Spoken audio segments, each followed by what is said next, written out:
నమస్కారం. మీ అందరికీ cap creative architects and planners ఛానల్కి స్వాగతం. నేను ఈరోజు మన ఛానల్లో ఒక చక్కటి 26/42 నార్త్ ఫేసింగ్ హౌస్ ప్లాన్ గురించి చెప్తాను. ఈ ప్లాన్ వాస్తు పాటించుకుంటూ చాలా ఫంక్షనల్గా డిజైన్ చేశాను.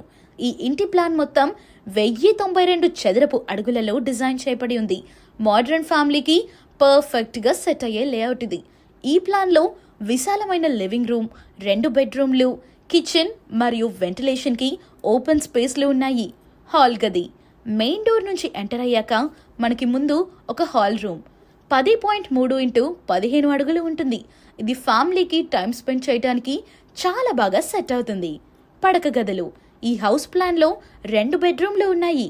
నైరుతి మూలలో మాస్టర్ బెడ్రూమ్ సైజు 10 x 11.3 అడుగులుగా డిజైన్ చేశాము. మరియు దీనికి అటాచ్డ్ బాత్రూమ్ 6 x 4 సైజ్ కూడా ఉంది. 2వ పిల్లల బెడ్రూమ్ వాయువ్యంలో ఉంచాలి. బెడ్రూమ్ సైజు 10 x 10.3 అడుగులు ఉంది. వంటగది సౌత్ ఈస్ట్ ఆగ్నేయంలో ఉంటుంది. సైజు 10.3 x 11.9 అడుగుల డిజైన్ చాలా సింపుల్గా, అదే సమయంలో వాష్కి సైజు 11 x 4 బాగా సెట్ అయ్యే విధంగా చేశాము. 2 బాత్రూమ్లు ఉన్నాయి. ఒక బాత్రూమ్ సైజు 4 x 6 మాస్టర్ బెడ్రూమ్కి అటాచ్ చేశాము. ఇంకో బాత్రూమ్ సైజు 4 x 6 సాధారణంగా యూజ్ చేయడానికి ఉంది. మరో చక్కటి హౌస్ ప్లాన్తో కలుద్దాం.